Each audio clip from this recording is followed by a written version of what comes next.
Bueno. Volví. Vamos a continuar entonces donde nos habíamos quedado.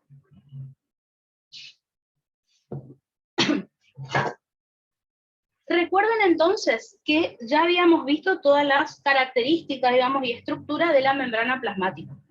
¿Por qué yo les había explicado esto? Bueno, justamente porque el tema que tenemos que comenzar ahora es el transporte. Así que vamos a empezar por ahí. Como yo les dije hace un ratito, ¿por qué es importante el hecho de que la membrana sea semipermeable? Porque crea el gradiente de concentración de los diferentes solutos. Gracias a estos gradientes nosotros podemos realizar transporte de solutos, tanto transporte activo como transporte pasivo. Y ese transporte a su vez nos permite realizar un montón de funciones en el organismo. Por ejemplo, una de las funciones que podemos realizar es la contracción muscular de todos los tipos de músculo.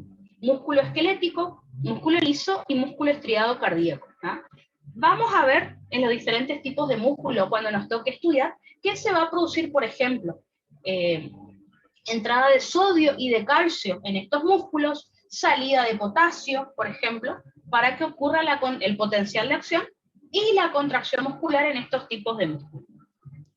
Por ejemplo, otra de las funciones que se puede realizar gracias al transporte es la producción y la transmisión del impulso nervioso. En los nervios, por ejemplo, en los axones, el impulso nervioso no es otra cosa que un potencial de acción que se produce gracias a la entrada de sodio a ese axón y gracias a la salida de potasio de ese axón, que también ya lo vamos a estudiar. Por ejemplo, gracias al transporte, todas las células de los tejidos pueden realizar nutrición, es decir, incorporar nutrientes como por ejemplo el oxígeno, la glucosa, el agua, las vitaminas, y al mismo tiempo eliminar desechos como el dióxido de carbono, la urea, la creatinina. ¿Sí? Sumamente importante también, y el transporte nos permite regular el equilibrio hídrico, es decir, regular la cantidad de agua que tiene la célula, es decir, el volumen celular. Recuerden que si a una célula entra demasiada agua, esto puede hacer que la célula se lise, ¿no es cierto?, explote. O si la célula pierde agua muy bruscamente, se puede crenar, o sea, se puede deshidratar, como arrugar completamente. Eso ya lo vamos a estudiar también. Así que como pueden ver, el hecho de que existan el transporte de agua y el transporte de solutos hace que podamos realizar prácticamente todas las funciones en las células. Entonces, comencemos por el principio. Vamos a clasificar a los tipos de transporte y a partir de ahí vamos a comenzar a estudiar. Yo les muestro las dos clasificaciones que pueden encontrar. Si miran en el apunte del profe, van a encontrar esta clasificación que les voy a mostrar ahora, que es de acuerdo al mecanismo de transporte, o sea, de acuerdo a no de acuerdo al soluto, sino de acuerdo a través de qué estructura el soluto va a pasar para transportarse. Entonces, de acuerdo al mecanismo de transporte, podemos clasificar a los transportes en no mediado por transportador y mediado por transportador. ¿Qué significa no mediado por transportador? Significa que no utiliza proteínas transportadoras o carriers. ¿Ya? ¿Cuáles son los tipos de transporte que no necesitan de proteína transportadora o carrier? Estoy hablando de la difusión simple, porque vamos a ver en un rato que la difusión simple ocurre o a través de la bicapa lipídica o ocurre a través de proteínas canal, pero no necesitan proteína transportadora o carrier. Y por otro lado tenemos la ósmosis. La ósmosis, ustedes recuerden que es el transporte de agua y que ocurre a través de acuaporinas generalmente. Así que las acuaporinas no son proteínas transportadoras o carriers. Eso por un lado. Y después tenemos los transportes que son mediados por transportador, o sea, que necesitan de una proteína transportadora o carrier. Acá tenemos a la difusión facilitada y al transporte activo. ¿Cuál es el problema acá con esta clasificación que encuentran en el apunte del profe? Que no me separa transporte de solutos de transporte de agua. y por ahí son mecanismos bastante diferentes como para estudiarlos juntos. Entonces, yo les aconsejo que el tema lo estudien a partir de esta clasificación, la segunda que les voy a mostrar. Una vez que lo entiendan bien, porque estudiaron con esta clasificación, si quieren ahí, lo repasan con la clasificación que el profe les dio en su apunte. ¿Ah? Porque en realidad van a ver que termina siendo lo mismo. ¿Ah? Lo que pasa que ósmosis es un tipo de difusión simple, pero como con algunas características en particular. Así que les aconsejo que lo estudien así como les voy a mostrar en la segunda clasificación para entender bien el tema. Después miren la clasificación del profe y van a ver que es lo mismo. Pero bueno, ese es el problema. ¿No? A ver. La segunda clasificación justo es la que todavía no di, así que ahora les digo. Entonces, mi consejo es que estudien esta clasificación, la segunda. ¿Está? La segunda clasificación, entonces, es de acuerdo al tipo de soluto que tenemos que transportar. Entonces, de entrada, ya lo separé en dos grupos. La ósmosis, que es el transporte de agua. Yo separé del transporte de solutos. ¿Está? Así que lo vamos a hacer así. Yo lo que les voy a explicar es el transporte de solutos primero. Vamos a hablar todo, transporte activo, transporte pasivo. Después les voy a hablar de ósmosis. Una vez que estudiemos todo eso, ahí sí, pónganse a repasar con esta clasificación. ¿Ah? Porque fíjense que la primera clasificación me separa la difusión simple de facilitada, que es transporte pasivo ambos, pero están en diferentes clasificaciones. ¿Ven? La difusión facilitada es mediada por transportador y la simple es no mediada por transportador. Ambos son transporte pasivo, pero bueno, en esta primera clasificación están separadas. ¿Tá? Lo mismo, el agua acá está junto con la difusión simple, así que puede llevar un poco a confusión. Así que vamos a estudiarlo de esta manera y después cuando lo repasen van a ver que no hay mucho drama. Entonces, separo agua de solutos yo. Esto está en el Gaiton, por ejemplo. La ósmosis es el transporte de agua, listo. Por otro lado tenemos el transporte de solutos. A su vez, el transporte de solutos lo vamos a dividir en transporte pasivo y transporte activo.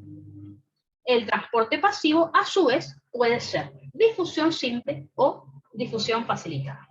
La difusión simple va a ocurrir a través de la bicapa lipídica o a través de proteínas canal. Como les dije hace un rato, no usamos proteína transportadora, por eso la difusión simple está dentro de, en la otra clasificación está dentro de el transporte no mediado por transportador. ¿No? En el caso de la difusión facilitada, fíjense que ocurre a través de proteínas transportadoras o carriers.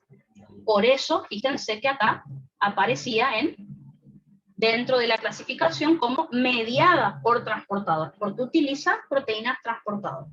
¿Ven que es lo mismo? Lo que pasa es que acá está mejor explicado nada más. Y por otro lado tenemos que estudiar el transporte activo. Recuerden que el transporte activo a su vez puede ser primario o puede ser secundario. El transporte activo primario se llama también monotransporte o uniport en inglés. ¿Está? Y utiliza proteínas transportadoras o cargas. Por otro lado tenemos el transporte activo secundario, que a su vez puede ser de dos tipos.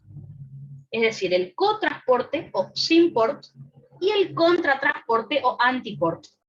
Ambos utilizan proteínas transportadoras. Así que, si les toca, este tema les va a tocar explicar seguramente cuando hablen en el bolillero, digamos, en el oral. Así que empezarían para qué sirve el transporte, le dan la clasificación al profe. Yo empezaría por esta clasificación porque ahí pueden empezar a hablar. Una vez que le digan esto, empiezan a hablar del transporte pasivo, luego el activo y así. ¿Ah? Hablan de todo el tema. Entonces, nosotros para estudiar nos vamos a ubicar con esta clasificación. Vamos a estudiar primero todo el transporte de solutos, que es lo más sencillo de entender. Después les voy a enseñar ósmosis, que es un poco más complicado, porque ahí habrán visto que en las eras siempre se repregunta ósmosis, un montonazo. ¿Ah? Así que bueno. Empecemos por el principio. Vamos a comenzar con transporte de solutos. Lo primero que quiero hacer es diferenciar transporte pasivo de transporte activo. Eso sería lo principal. Así que les hice como un cuadrito comparativo para que ustedes puedan ver las principales diferencias que hay entre ambos. Vamos a definir primero al transporte pasivo y vamos a decir que es el transporte de soluto que se produce a favor de gradiente de concentración de soluto y sin gasto de energía proveniente del ATP. ¿Qué significa lo que dice ahí en la definición?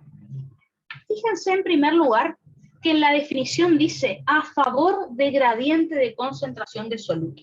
Recuerden que gradiente de concentración o gradiente químico es lo mismo. ¿Qué significa a favor de gradiente?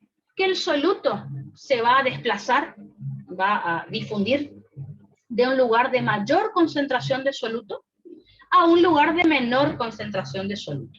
Vuelvo un poquito hacia atrás para que vean un ejemplo, ya lo vamos a ver. ¿Vieron acá cuando yo les mostré el gradiente del sodio? Si estamos hablando de transporte pasivo, les estoy diciendo que el sodio se va a mover desde el lado donde hay más sodio, es decir, desde el LEC, hacia el lado donde hay menos sodio, o sea, hacia el LIC. No sé si se dan cuenta que por eso es importante que se acuerden las concentraciones de los iones a ambos lados de la membrana, porque eso les va a permitir saber si esa sustancia se va a mover por difusión, por transporte pasivo, ¿va a entrar o va a salir de la célula? Bueno, para eso hay que saber la listita que yo les di casi al principio de la clase, ¿ven? Esta que está acá. Si yo no sé si hay más sodio adentro o afuera de la célula, imposible que yo sepa si el sodio entra o sale por transporte pasivo. Les pongo un ejemplo. El sodio, fíjense que hay más sodio afuera que adentro de la célula. Así que si hacemos transporte pasivo de sodio, el sodio entra. En cambio, el potasio, fíjense, tenemos más potasio afuera, perdón, más potasio adentro que afuera. Así que el potasio, por lógica, por transporte pasivo, sale de la célula. ¿Está? Entonces, el transporte pasivo siempre ocurre de un lugar de mayor a un lugar de menor concentración de soluto, que para eso hay que saber dónde hay más y dónde hay menos soluto.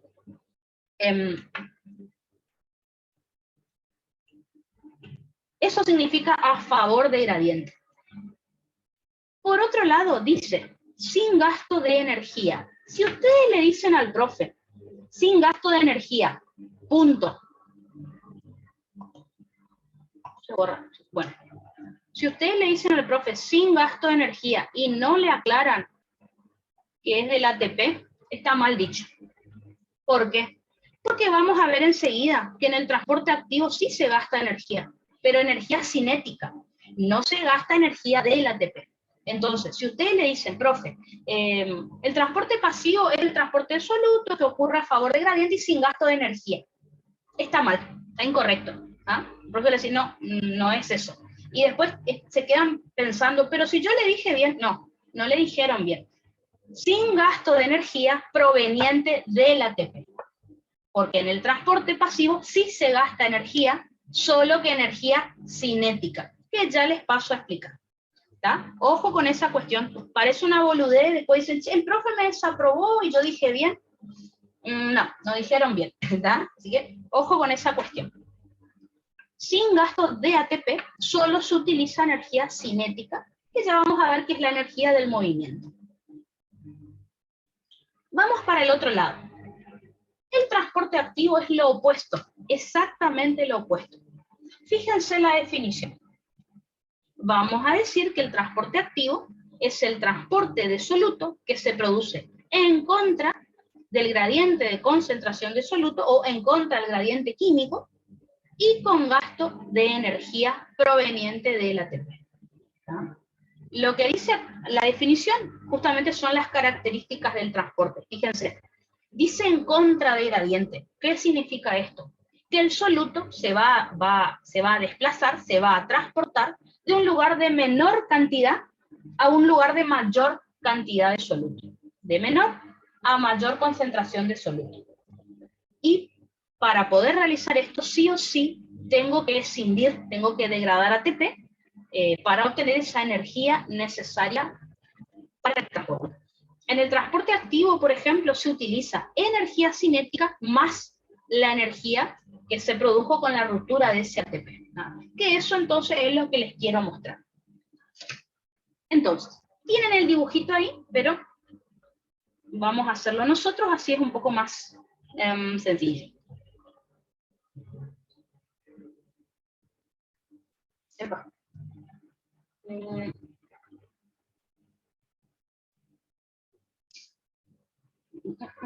Dame 2 segundos, que no sé qué onda.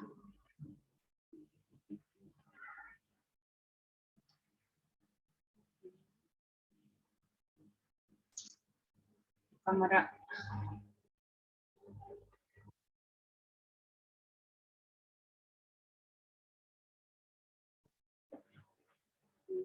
Ahora sí.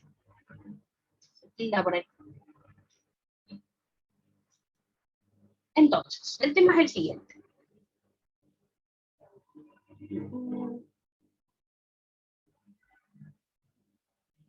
Ahí está. Entonces, el tema es el siguiente.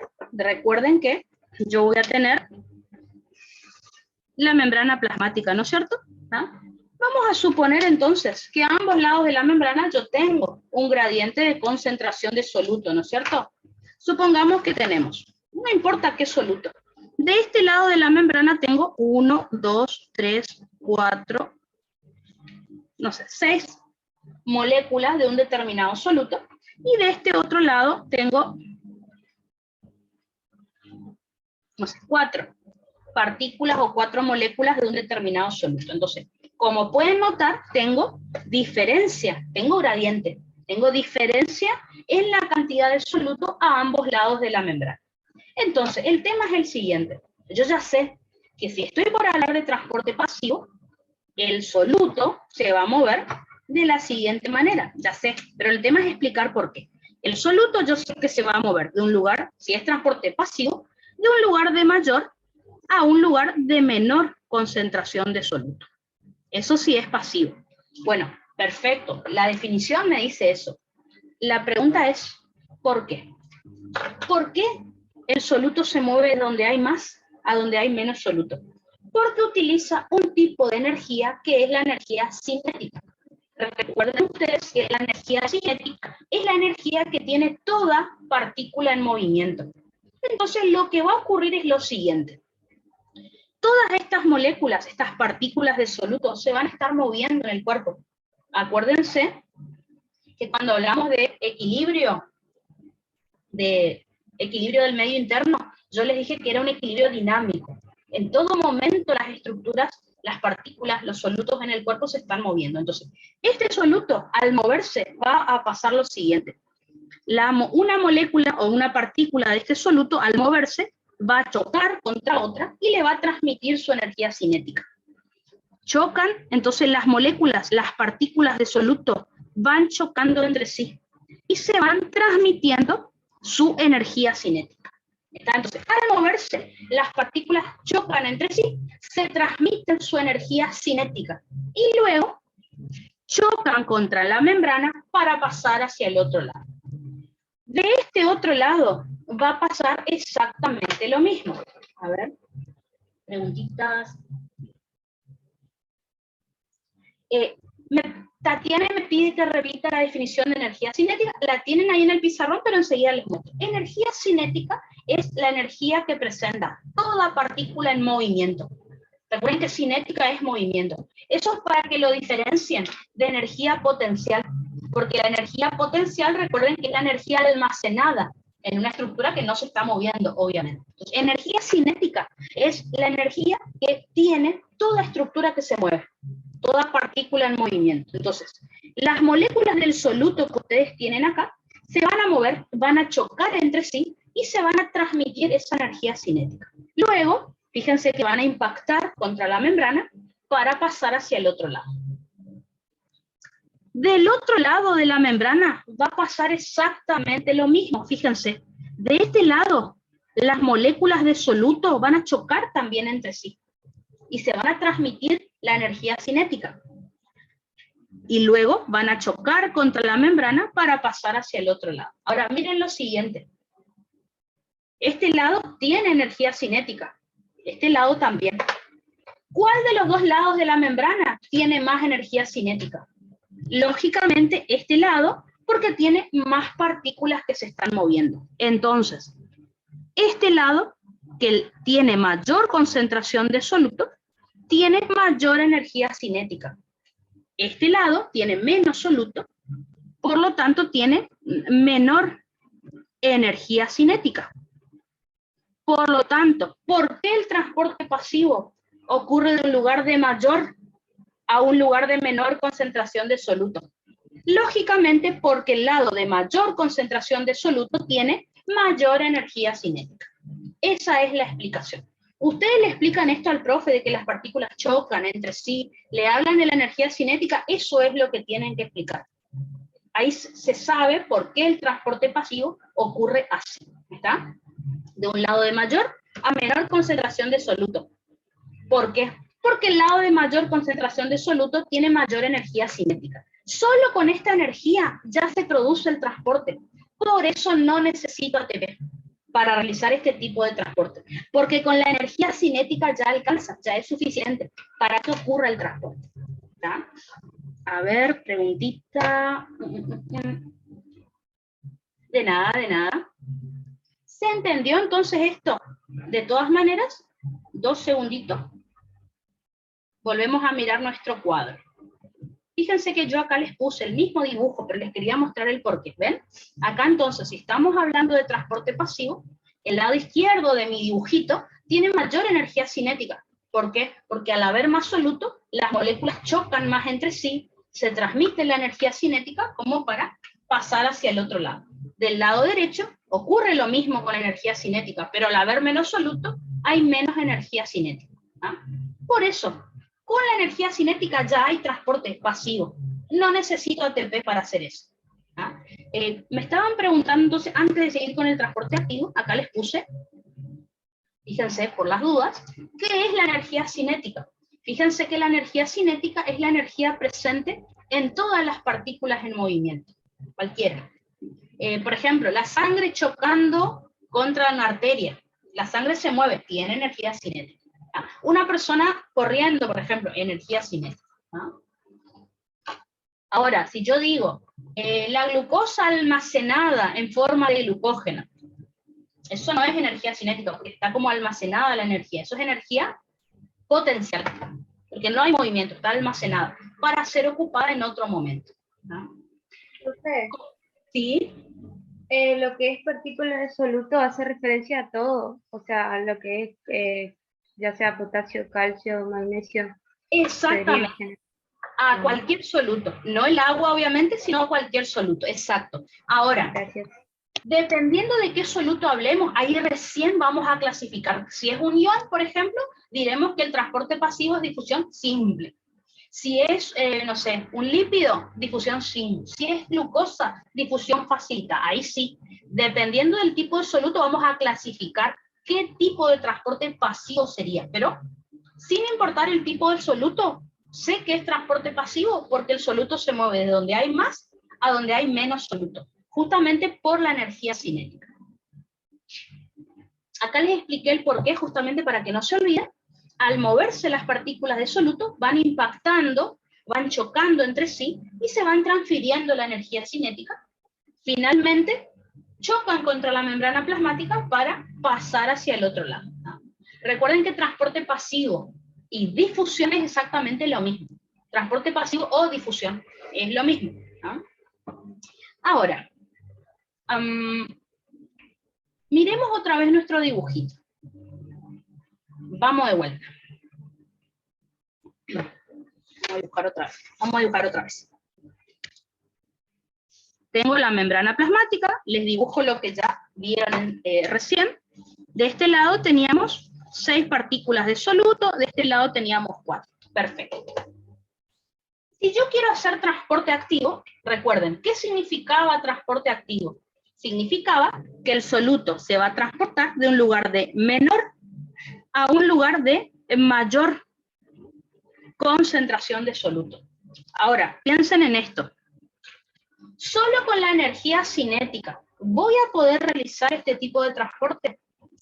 No hay manera. ¿Por qué? Porque por la energía cinética, miren lo que estudiamos recién. Por la energía cinética, siempre el lugar de mayor concentración de soluto le va a ganar en energía al lado de menor concentración de soluto. Entonces, solo con la energía cinética no hay manera de que este lado le gane a este. Entonces, seguimos teniendo energía cinética, no se olviden, porque esto se está moviendo. Esto siempre es así. Entonces, seguimos teniendo energía cinética. Pero yo quiero que ocurra al revés el transporte, no como estudiamos recién. Entonces, este lugar tiene energía cinética, este lado también. Solo con la energía cinética siempre va a ganar el lado de mayor concentración de soluto. ¿Qué podríamos hacer para que este lado gane? Ayudarlo con más energía. Entonces, si yo a esta energía cinética le agrego energía adicional, o sea, energía derivada de la ruptura del ATP, ahí sí, este lado va a tener mayor energía. Si solo hablamos de energía cinética, lo único que puede ocurrir es transporte pasivo, porque siempre el lado de mayor cantidad de soluto tiene mayor energía cinética. Si yo quiero hacer transporte activo, para que este lado le gane a este, necesita ayuda, necesita más energía que solo la cinética. Así que a la energía cinética le sumo energía adicional que surge de la ruptura del ATP. Ustedes saben que el ATP, el adenosín trifosfato, tiene un enlace de alta energía, así que al romperse se forma ADP más fósforo inorgánico y se libera esa energía, que ya vamos a ver que va a ser utilizada por una proteína para realizar el transporte activo. ¿Tá?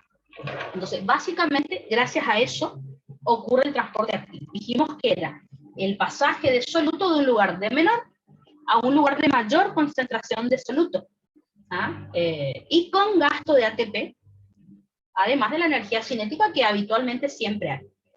Entonces, si se ponen a pensar, el transporte de soluto siempre es desde un lugar de mayor a un lugar de menor energía.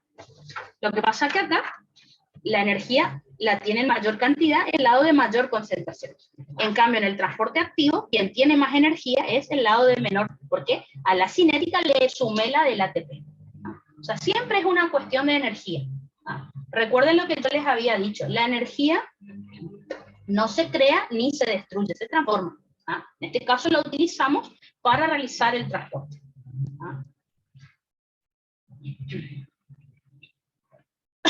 Entonces, primera cuestión antes de seguir.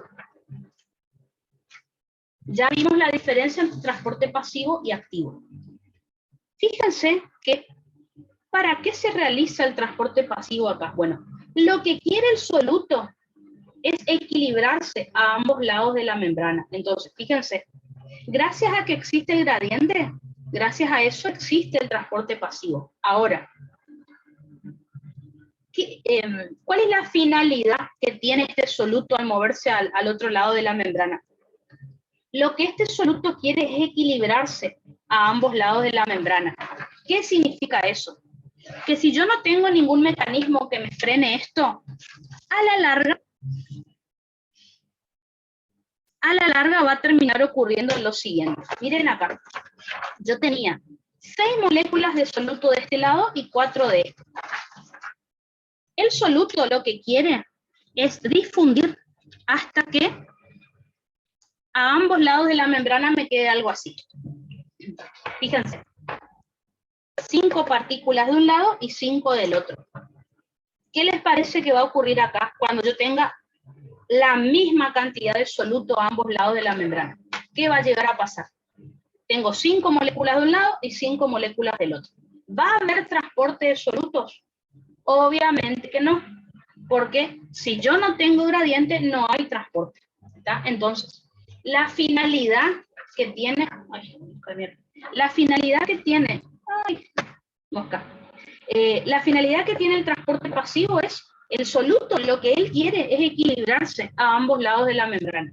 Ahora, ¿podemos permitir que esto ocurra en el cuerpo? ¿Que dejemos de tener gradiente? Ya dijimos hace un rato que no, porque esto no es compatible con la vida. Si un soluto llega a tener la misma cantidad a ambos lados, va a estar en equilibrio, pero no dinámico. Equilibrio estático, o sea, se va a dejar de mover.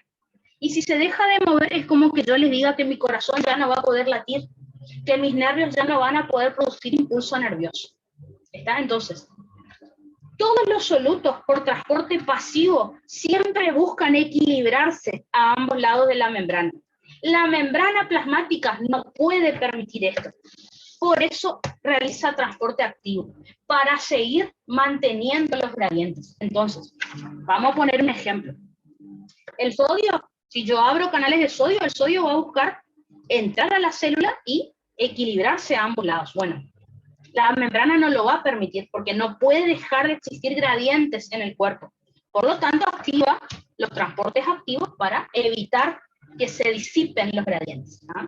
Entonces, cuando acá les puse equilibrio estático, si yo tengo la misma cantidad de soluto a ambos lados de la membrana, va a dejar de haber transporte. ¿Por qué? Porque se disipó el gradiente. Se disipó significa que, bueno, ya no hay gradiente. ¿No? Eso no puede existir en el cuerpo porque nos morimos. ¿No? Entonces, siempre que un soluto por transporte pasivo quiera equilibrarse, la membrana no le deja. Lo devuelve a donde estaba anteriormente y mantiene el gradiente. Les digo esto porque ahora en un rato vamos a estudiar bomba de sodio-potasio alternasa, que una de sus funciones es mantener los gradientes. ¿Ah? La membrana es muy importante, por eso yo les dije, vuelvo un ratito hacia atrás para que recuerden algo que les dije.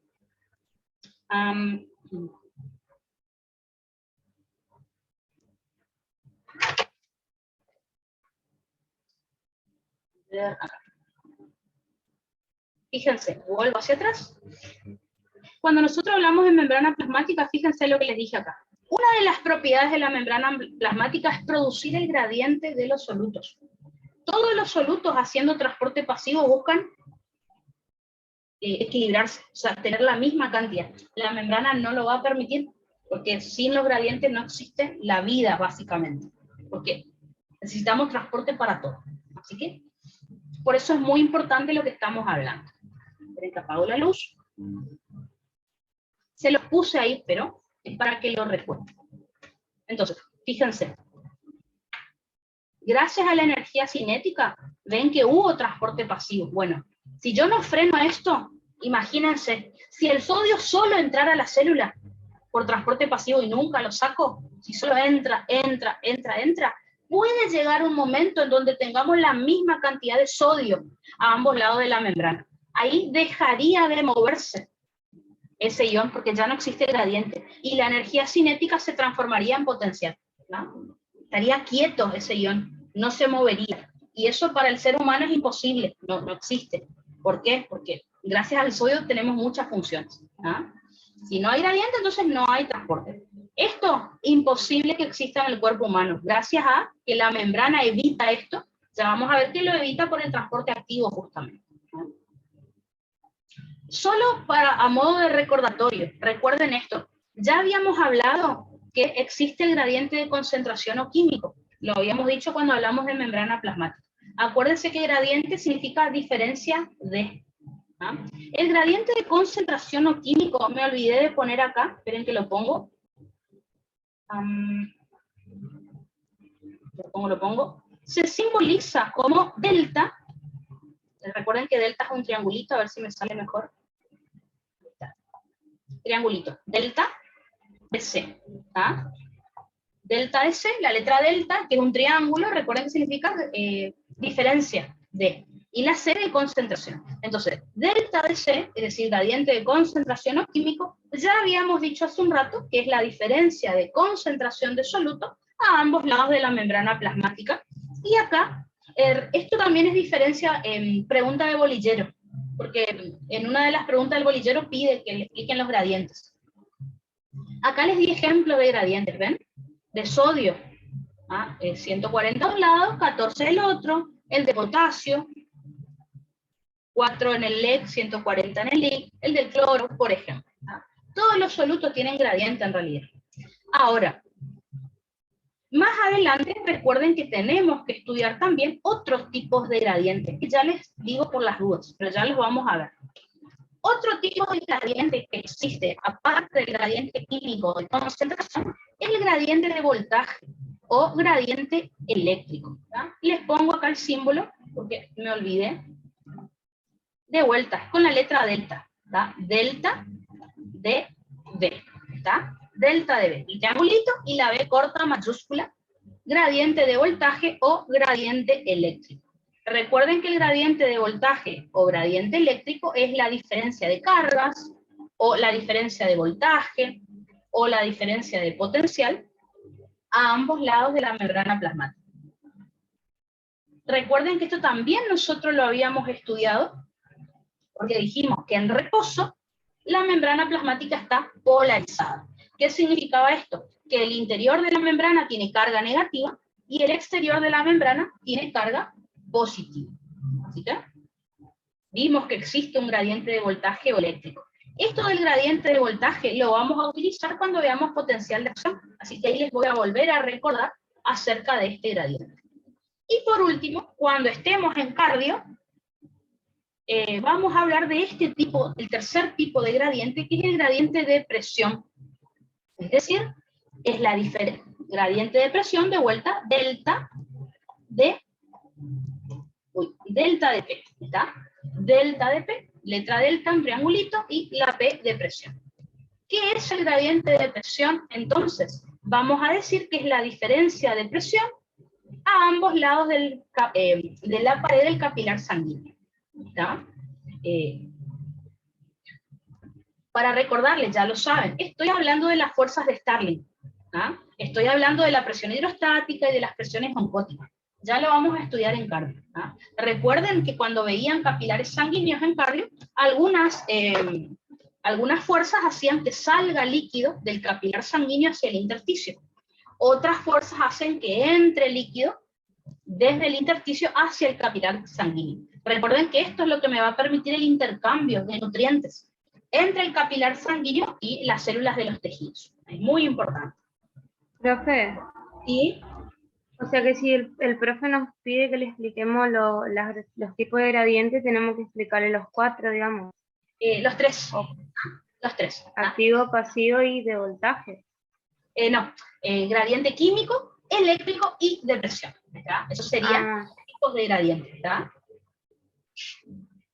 En el caso de los tipos de transporte, ahí sí, transporte pasivo, transporte activo, y ahí vamos a ir clasificando esos tipos de transporte. ¿Está? Esto entonces yo acá se lo di más simple, pero recuerden que acá tenemos que hablar de la ley de Starling, de la filtración. Ya vamos a hablar de eso en cardio, ahora no tiene sentido. Así que ahí vamos a hablar de las presiones hidrostáticas del capilar, presión hidrostática del intersticio, presión oncótica del capilar, presión oncótica del intersticio. ¿Ah? Eso lo vamos a ver en cardio, lo vamos a ver en renal, lo vamos a ver en respiratorio. Siempre las fuerzas de Starling, o sea, este gradiente de presión lo vamos a ver en cualquier capilar sanguíneo que nosotros estudiemos. Y recuerden que capilares sanguíneos lo vamos a ver en cardio, cuando veamos capilares sistémicos en microcirculación, lo vamos a ver en renal, cuando veamos capilar glomerular y capilar peritubular, lo vamos a ver en respiratorio cuando veamos capilar pulmonar, y edema del pulmón y esas cosas. ¿Tá? Así que, por ahora se los digo fácil, pero no se preocupen que tenemos que estudiar todas esas presiones que yo les estoy comentando ahora. Así que básicamente, este gradiente de presión es de líquido. Eso, genera movimiento de líquido. Así que, en resumen, tenemos gradiente de concentración o químico, gradiente de voltaje o eléctrico y gradiente de presión. ¿Está? A ver, preguntita. Vuelvo a repetir entonces. Gradiente de concentración o químico, que es la diferencia en la cantidad de soluto a ambos lados de la membrana. Por ahora es lo que quiero que sepan ahora. ¿Por qué? Porque el transporte de soluto es por gradiente de concentración. No vamos a hablar todavía del gradiente eléctrico ni el de presión. Así que, por ahora, transporte de soluto es a favor de gradiente de concentración, si es pasivo, en contra de gradiente de concentración, si es activo. Listo. Pero más adelante estudiaremos en potencial de acción, por ejemplo, gradiente de voltaje o eléctrico, que es la diferencia de carga o de voltaje a ambos lados de la membrana. Ahora no lo vamos a estudiar, pero ya les adelanto. Cuando estemos en cardio, vamos a estudiar el tercer tipo de gradiente, que es el gradiente de presión. Es la diferencia de presión a ambos lados de la pared del capilar sanguíneo. ¿Tá? Eso nos toca en cardio, o en renal, o en respiratorio. A ver, de nada, de nada. Así que ahora, por ahora, digamos, que les quede bien grabado gradiente de concentración, o químico, o sea, diferencia en la cantidad de soluto a ambos lados de la membrana. Si el soluto se mueve de donde hay más a donde hay menos soluto, estoy hablando de transporte pasivo. Si el soluto se mueve de donde hay poco a donde hay mucho soluto, transporte activo. Por ahora, eso es lo que me interesa. ¿Cómo sé si el soluto realiza transporte pasivo o activo? Y tengo que acordarme los números. No queda, no hay más secreto que eso. Todos los números de los iones y las diferentes numeritos en concentración que les di a ambos lados de la membrana, tienen que saber sí o sí. ¿Es motivo? Por ejemplo, si el profe les pide que ustedes le digan cuál es la anatremia y no saben, directamente no les va a seguir preguntando, porque es como algo básico. No saber, les digo porque ya ha pasado. Por ejemplo, no saber que el sodio en el LEC es de 135 a 145 miliequivalentes litros y en el LIC es 14, listo, ya es motivo para que el profe le diga, bueno, no, hasta acá nomás, anda nomás. No les va a preguntar nada más, es como algo básico, muy básico que sí o sí tienen que saber. Les digo por qué, porque sodio, potasio, cloro, damos tantas veces que digamos que de cansancio uno se termina acordando, porque 18 veces creo que vamos a hablar de sodio, de potasio a cada rato, porque vamos a dar casi siempre potenciales de acción en todo momento. Así que una anatremia, una calemia, una cloremia, digamos que de cansancio uno se acuerda. Vayan memorizándose esos numeritos, obviamente. Yo, por ejemplo, soy muy mala para los números. A mí me cuesta memorizarme números. Entonces, lo que yo hacía cuando estaba en tercero, ustedes tienen sus apuntes, obviamente, pero aparte, yo tenía mi cuadernito con números. O sea, valores o fórmulas que yo sabía que no me iba a acordar y para no andar buscando tenía mi apuntecito aparte, solo con, por ejemplo, anatremia, leucemia. Por ejemplo, fórmula de agua corporal total, si yo sabía que no me iba a acordar, la anotaba ahí también. Yo tenía todo lo que era cálculos y números aparte, como para repasarlo rápido. ¿Pueden hacer eso? Como para no estar buscando dónde era que lo estudié. A mí me sirvió así, digamos. Porque me cuesta mucho los números, se me olvidan rápido. Entonces, a ver. Hasta acá, en teoría, teníamos que dar la clase de hoy. Pero, de vuelta, pregunto, ¿voy muy rápido? ¿O ustedes están entendiendo mucho? ¿O vamos bien? ¿O quieren que vaya más lento? No sé, díganme, porque por ahí, no sé, se me hace que estamos yendo rápido, pero por ahí está bien. ¿Ah? Así que nos queda 1 hora todavía, así que le vamos a meter pila. Re bien, perfecto entonces. Buenísimo. Recuerden que si algo voy muy rápido, me piden que repita otra vez, lo digo. Entonces, ya que nos queda mucho tiempo, vamos a meternos, como pueden ver, ya vimos la diferencia entre transporte pasivo y activo. Comencemos entonces por transporte pasivo. Vamos a empezar a estudiar. Se supone que esto teníamos que dar a la tarde, pero bueno, mejor. Así adelantamos temas. A ver, perfecto. Entonces, a ver dónde estaba, acá. Comencemos entonces por transporte pasivo. Les puse acá al lado para que recuerden lo que dijimos hace un ratito. Recuerden, el transporte pasivo era aquel que ocurría a favor de gradiente de concentración de soluto y sin gasto de ATP. Así que solo se gasta energía cinética, como ya dijimos. En la clasificación que les di hace un rato, yo les dije que el transporte pasivo, a su vez, lo clasificamos en difusión simple y difusión facilitada.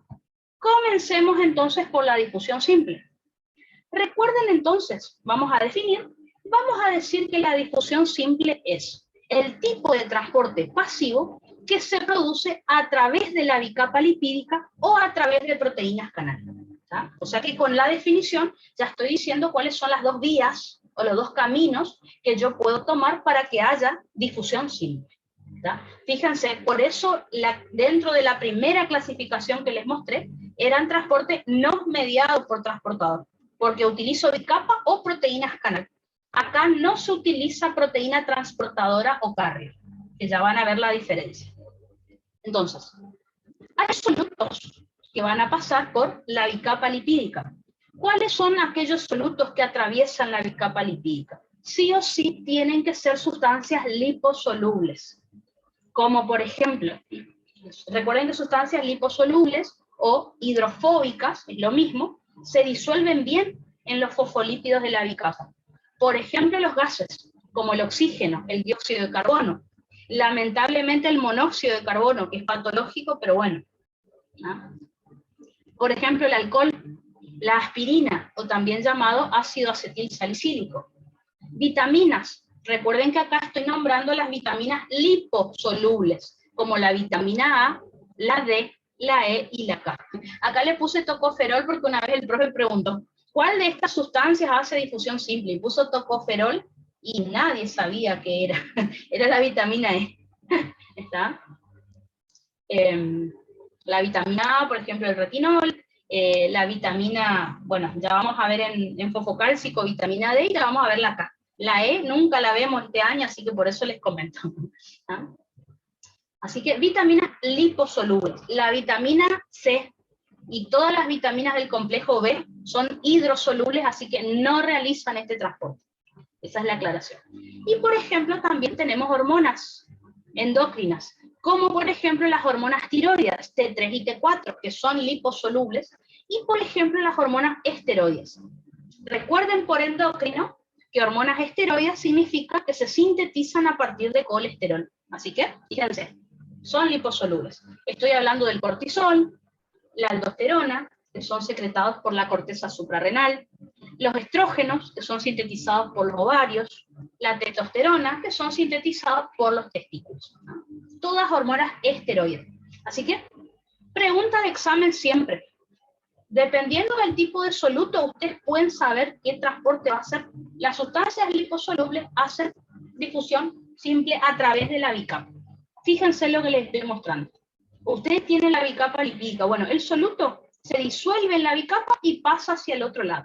Siempre, obviamente, de un lugar de mayor a un lugar de menor concentración de soluto. Eso siempre es así. Así que a memorizarse ejemplos de sustancias que hagan cada tipo de transporte. Eso es como lo más importante.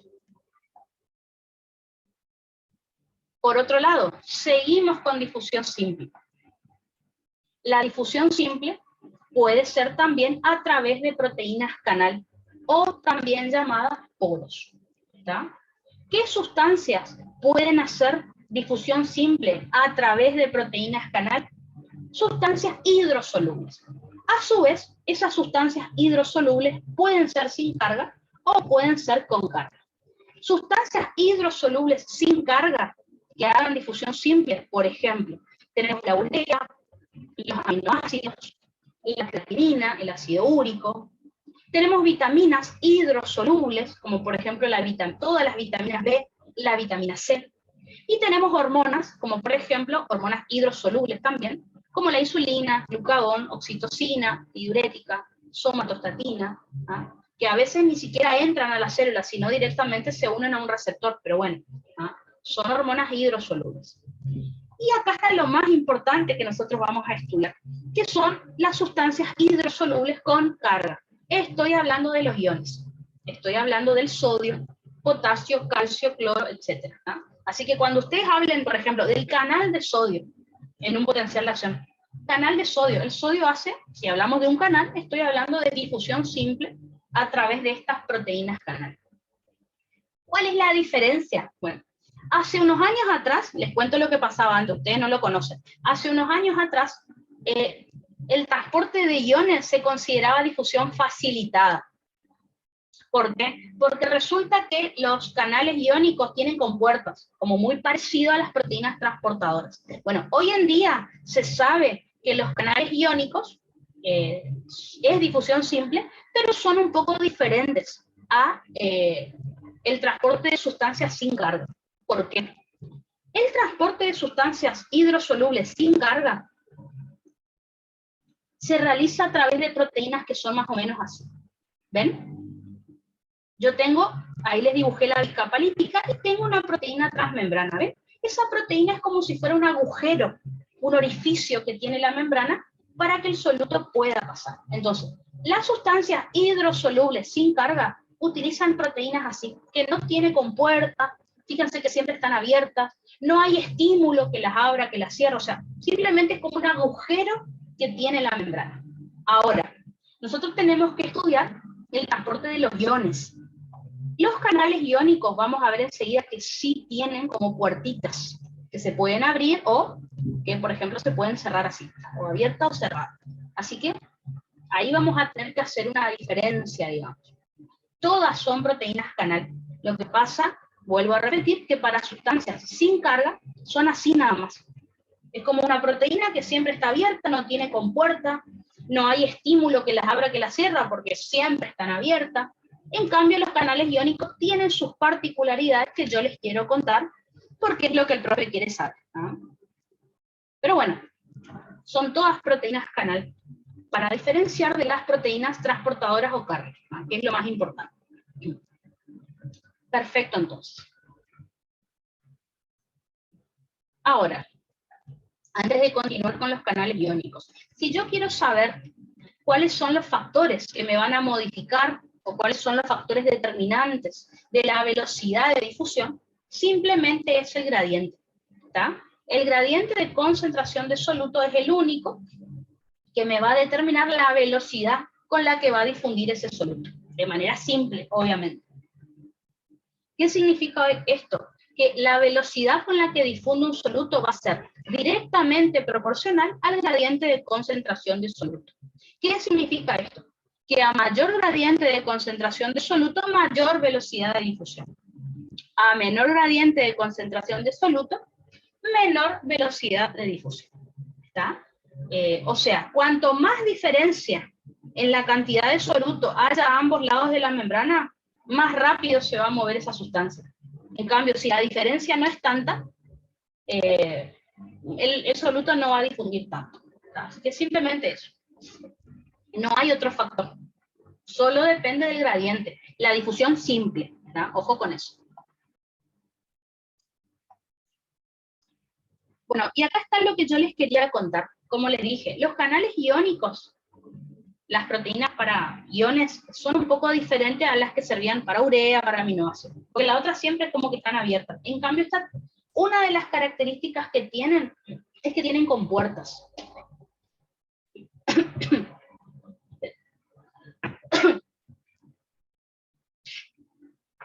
Entonces, una de las características que tienen los canales para diferentes iones es que tienen compuertas, ¿tá? Es decir, una porción de la proteína que se puede abrir o que se puede cerrar. En el caso del canal de sodio, es el único que tiene dos compuertas. La compuerta de activación, que está del lado del extracelular, ahora lo vamos a dibujar y van a ver que es así. Compuerta de activación se llama la que está del lado del LEC, y compuerta de inactivación se llama la que está del lado del LIC, pero tiene dos. En cambio, cualquier otro canal de otro ion que ustedes estén estudiando, solamente tiene una compuerta. La compuerta se llama compuerta de inactivación, y siempre, obviamente, en el sodio ya les dije cómo es el tema.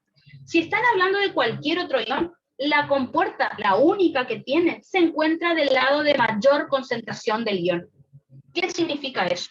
Hace un rato yo les dije que potasio había más del lado del intracelular, ahí está la compuerta. El cloro, por ejemplo, hay más cloro afuera de la célula que adentro. Por lo tanto, la compuerta está del lado de afuera. Calcio, dijimos que había más calcio afuera que adentro de la célula. El calcio tiene su compuerta del lado de afuera. ¿Ah? Si ustedes saben de qué lado hay más cantidad de ese ion, ahí está la única compuerta que tiene.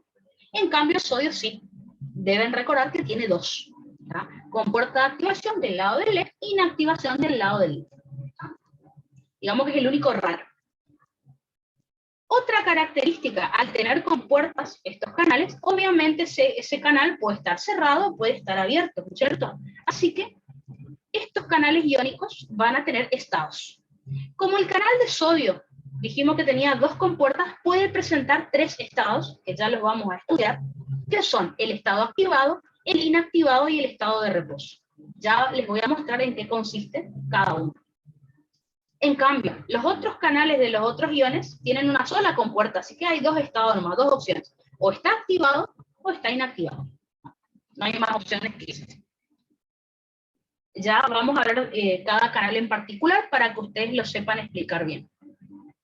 ¿Qué otra característica tienen estos canales iónicos? Obviamente, al tener compuertas, son sensibles a estímulos, es decir, que hay estímulos que van a hacer o que esa compuerta se abra o que esa compuerta se cierre. ¿Cuáles pueden ser los estímulos? Recuerden que los estímulos pueden ser voltaje, cambios de voltaje o pueden ser ligandos. Entonces vamos a tener, debido a esto, dos tipos de canales iónicos a su vez. Los canales dependientes o sensibles al voltaje y los canales dependientes o sensibles al ligando. ¿Qué serían los canales dependientes de voltaje o sensibles al voltaje? Es cuando la compuerta se abre, cuando hay un cambio de voltaje en la membrana. En potencial de acción vamos a ver muchos a estos. Les puse acá un ejemplo. Por ejemplo, los canales de sodio que tenemos en los axones, en los nervios, y los canales de potasio de cualquier célula suelen ser dependientes de voltaje. Fíjense, les puse un ejemplo hipotético acá. Fíjense que yo acá les dibujé la membrana plasmática. De este lado, del lado de abajo, tenemos el LIC. Del lado de arriba tenemos el LEC, el extracelular. Y acá tenemos, ¿no es cierto?, la proteína con la compuerta. Fíjense las cargas que tiene la membrana plasmática en este punto, ¿ven? La membrana plasmática se nota acá que está en reposo. ¿Por qué?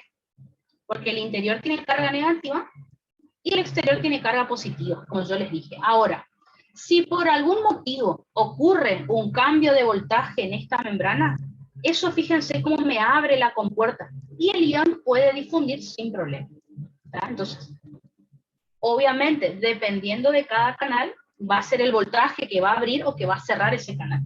Eso ya lo vamos a estudiar. Les pongo un ejemplo. En el nervio, los canales de sodio, por ejemplo, en los nervios se abren a menos 60, menos 70 milivoltios. En cambio, el de potasio, por ejemplo, se abre con un voltaje de más 30 milivoltios. Por ejemplo, cada canal es sensible a un voltaje diferente. Eso ya lo vamos a ir viendo. Así que un pequeño cambio de voltaje en la membrana, fíjense cómo acá se invirtieron las cargas.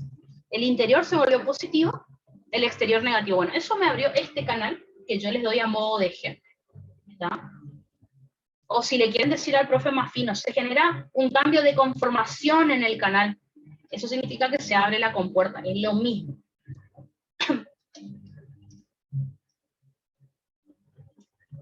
Por otro lado, vamos a tener canales dependientes de ligando.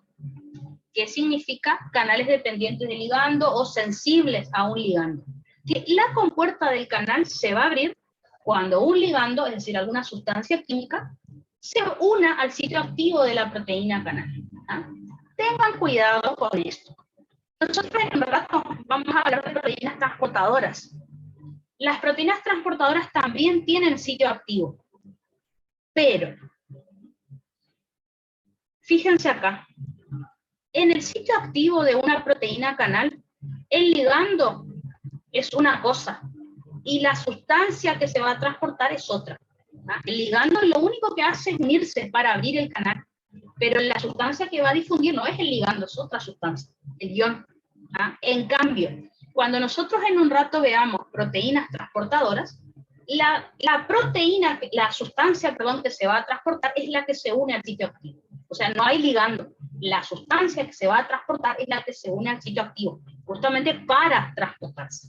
¿Ah? En cambio acá no. Ligando es una cosa, la sustancia, el ion que se va a transportar es otra cosa. ¿Ah? Entonces, les puse acá un dibujito para que vean el ejemplo. Les volví a dibujar, miren acá la membrana plasmática con la proteína y la compuerta, ¿no es cierto? Acá no me interesa la carga, el voltaje, porque el canal este se abre por ligando, no por voltaje. Entonces, fíjense, en la proteína acá les dibujé los sitios activos, ¿ven? Los sitios activos están vacíos y por eso la compuerta está cerrada. Ahora, fíjense qué pasa cuando el ligando, cuando esta sustancia química viene y ocupa los sitios activos. Eso hace que la compuerta se abra y el ion puede difundir sin problema. ¿Está? Ejemplo de canales dependientes de ligando, estoy hablando de los receptores nicotínicos de acetilcolina que nosotros vamos a estudiar en músculo esquelético. Son canales de sodio del músculo esquelético. En Bioquí dijeron que estudiaron que son receptores de tipo ionotrópicos, porque es un receptor y a su vez es un canal. Pero también podemos hablar de canales de cloro, de los somas neuronales. Estoy hablando del receptor de GABA A. Recuerden que el receptor de GABA B no es un canal, es un receptor asociado a proteína GI. Así que tengan cuidado con eso porque a la profesora Beligoy le encanta preguntar ese tema. Receptor de GABA A es un receptor ionotrópico que a su vez es un canal de cloro. Ya lo vamos a estudiar en potencial de acción, así que ahí lo van a repasar de vuelta. Entonces, cuando el ligando se une al sitio activo de la proteína canal, la compuerta se abre y el ion puede difundir. Puede entrar, puede salir. Eso depende de qué ion estemos hablando. Así que ejemplos que tienen que recordar y vamos a ir viendo muchos más a lo largo de los diferentes temas. Así que características en general de estos canales iónicos. Les recuerdo que estamos viendo transporte pasivo, difusión simple todavía. Otra cosa importante que hay que recordar sobre las proteínas sobre los canales iónicos, que son unidireccionales. El ion siempre se mueve en una sola dirección.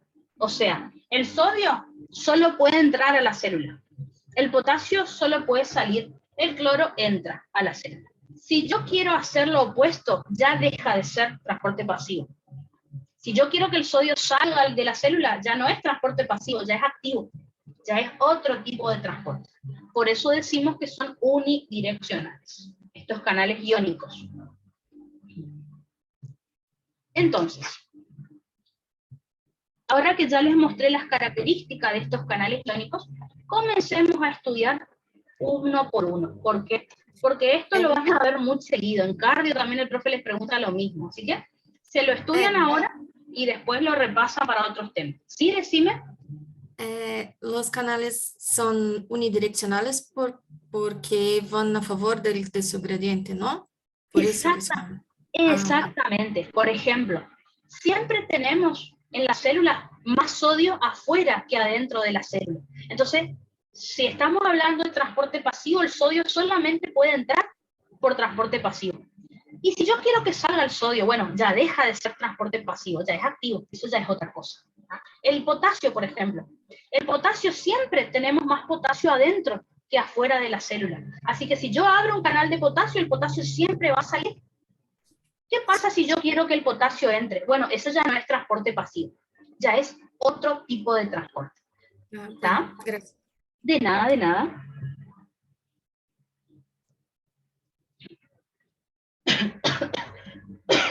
Perdón.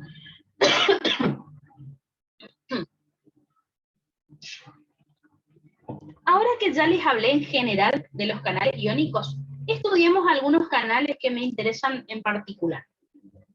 Por ejemplo, el canal de sodio.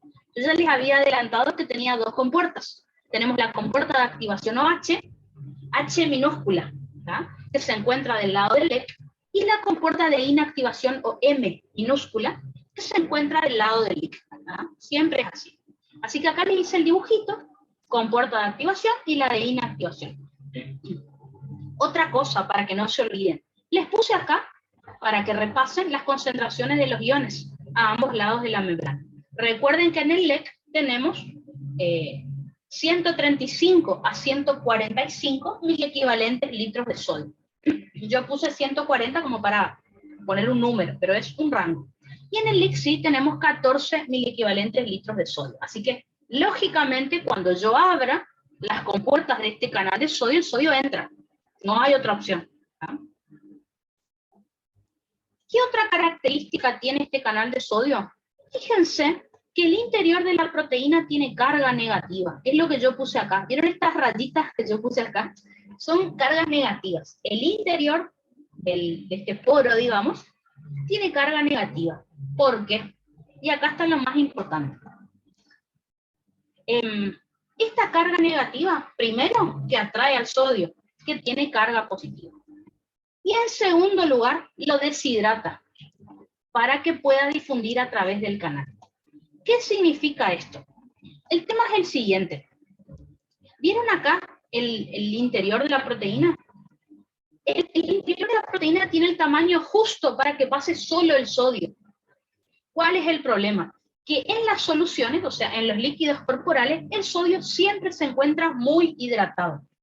¿Qué quiere decir esto? Que el sodio arrastra mucha agua siempre. Así que en los líquidos corporales ustedes al sodio lo van a encontrar siempre así. Acá tenemos el átomo de sodio, fíjense, hidratado, o sea, rodeado de muchas moléculas de agua. El tema es que cuando el sodio está hidratado o solvatado, que es lo mismo, es muy grande para pasar por acá. Entonces, yo necesito que solo pase el sodio. Bueno, las cargas negativas que tiene el interior de la proteína le sacan el agua al sodio y solo el sodio puede pasar. ¿Está? Entonces, cuando yo digo que el sodio arrastra agua, el agua no va a pasar por acá. El sodio pasa por acá. El agua lo sigue al sodio, pero pasa por su proteína, que es una acuaporina. ¿Está? Así que, fíjense que es súper importante lo que les conté. ¿Está? Esta carga negativa le saca todo el agua al sodio y el sodio de esa manera puede atravesar, puede difundir a través de esa proteína canal.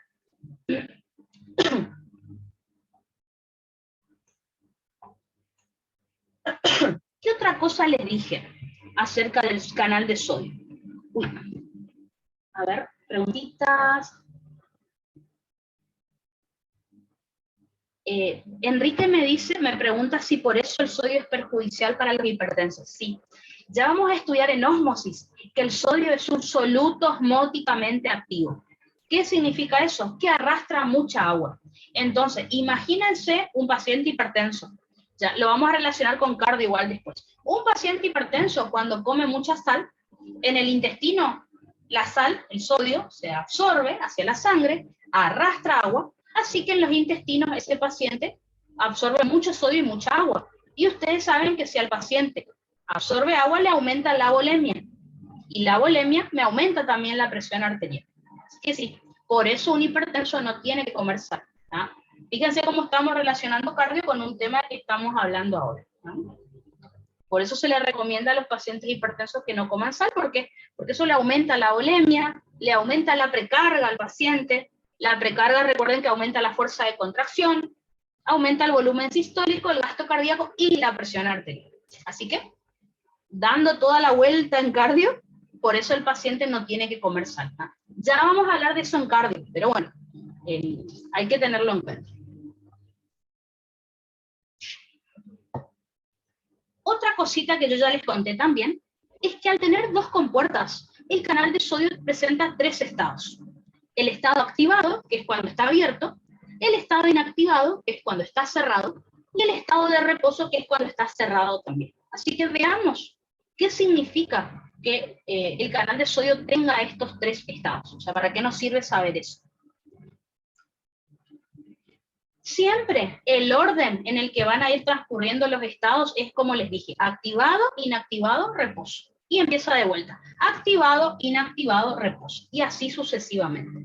Entonces, comencemos primero por el estado activado, que es cuando el canal está abierto. ¿Qué significa estado activado? Tanto la compuerta de activación como la de inactivación están abiertas, fíjense, ambas. Por eso el sodio puede entrar a la célula, puede difundir hacia el intracelular sin problemas. ¿Está? Luego de unos, esto lo vamos a ver en potencial de acción, por ejemplo. Luego de unos milisegundos se cierra el canal, es decir, pasa a su estado inactivado. ¿Qué significa estado inactivado? Fíjense, compuerta de activación abierta, compuerta de inactivación cerrada. Como una de las compuertas está cerrada, lógicamente el sodio ya no puede entrar a la célula. Así que, por eso decimos que el canal está cerrado. Y por último, pasamos al estado de reposo, que el canal también está cerrado, pero fíjense las compuertas. En el estado inactivado, la compuerta de activación está abierta, la de inactivación está cerrada. En cambio, en el estado de reposo es al revés. La compuerta de activación está cerrada, la de inactivación está abierta. De todas maneras, el sodio no puede entrar a la célula. Entonces ustedes ahí me dicen, Hermi, pero el canal está cerrado. ¿Para qué me interesa saber si es inactivado o de reposo, si está cerrado? La diferencia es sumamente importante. Y me escuchan bien porque esto les va a permitir entender desde potencial de acción, cardio y todo lo que estudiamos. Cuando un canal de sodio está inactivado, significa que es insensible o refractario al estímulo. ¿Qué significa? Que si este canal fuera dependiente del ligando, vamos a suponer un canal de acetilcolina. Si la acetilcolina viene y se quiere unir a este canal, el canal no se va a abrir por más acetilcolina que tenga unida. ¿Por qué? Porque el canal no responde al estímulo.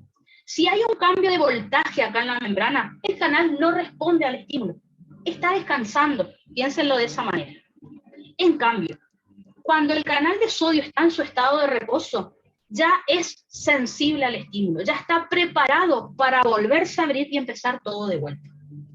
Esa es la diferencia fundamental. Les pregunto, ¿les suena esta palabra? ¿Dónde la han escuchado en otro momento? Refractario. ¿Dónde han escuchado ese término antes? Y se darán cuenta que eso nos va a permitir explicar.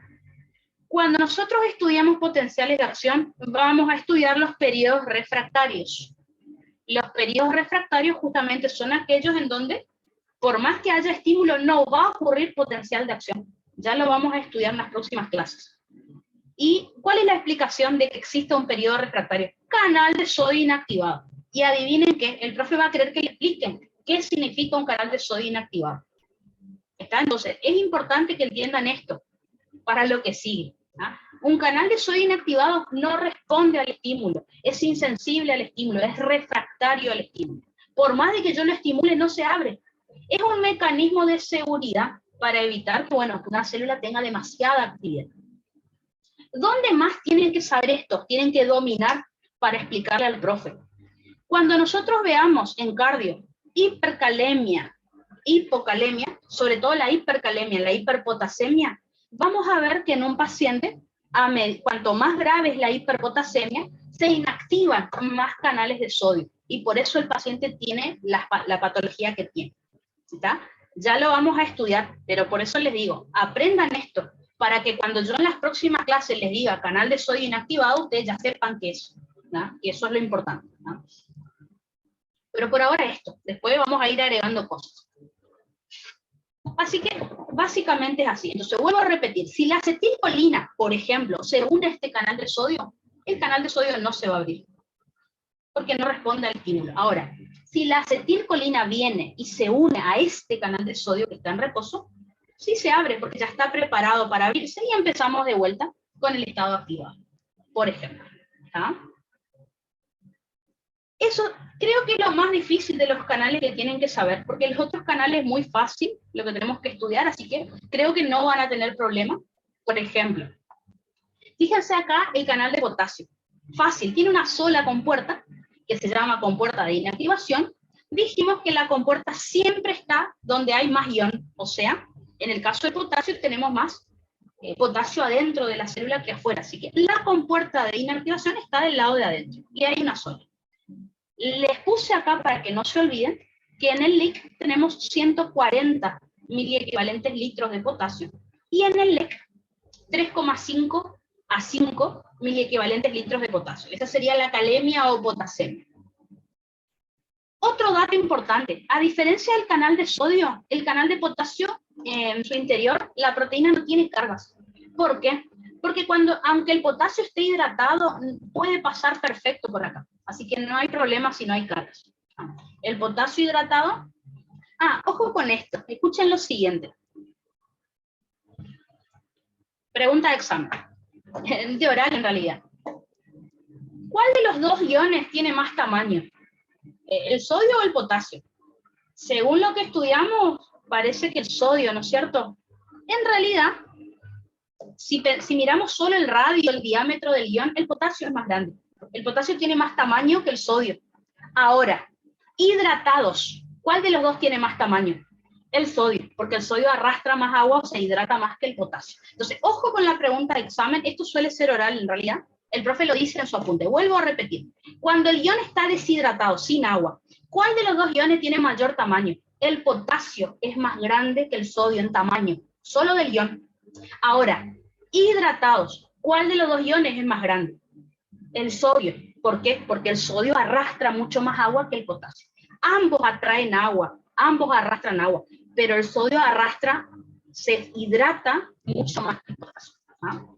Datazo, ¿ah? Ténganlo en cuenta. Porque cuando leen el apunte del profe uno queda pensando, pero si en un lado dice que el sodio es más grande, en el otro dice que el potasio es más grande. Bueno, depende de la pregunta. Solo el ion potasio es más grande. En cambio, ion más el agua, el sodio tiene mayor tamaño que el potasio. Entonces, lo que estamos diciendo acá es que el interior de la proteína no va a tener cargas porque aún hidratado el potasio puede pasar sin problema por esta proteína.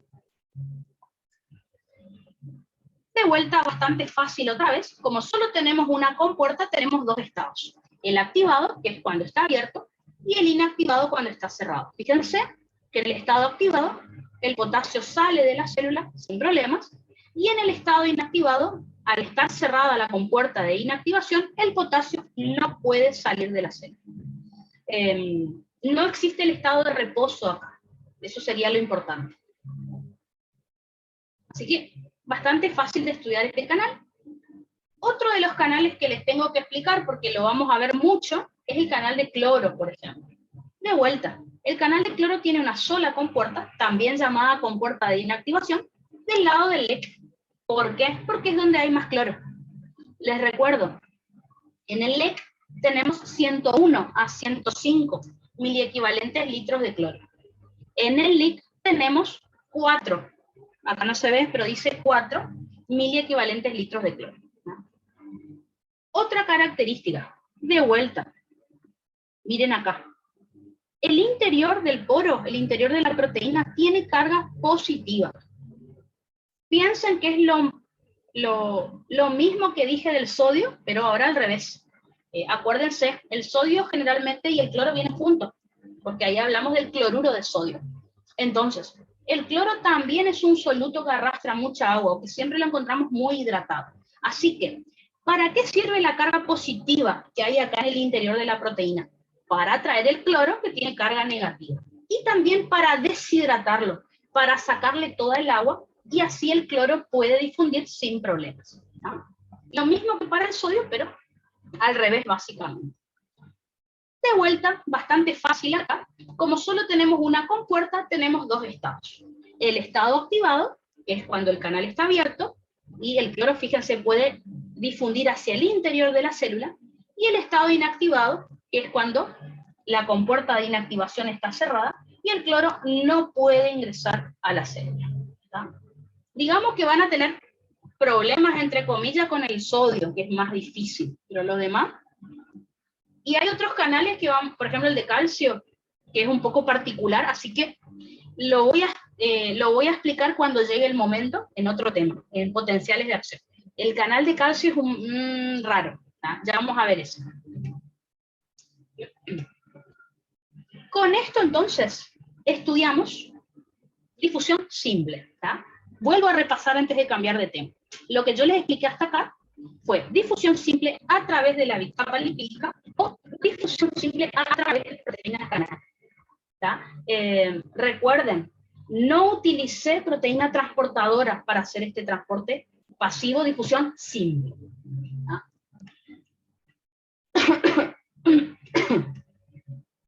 Lo que vamos a estudiar ahora entonces,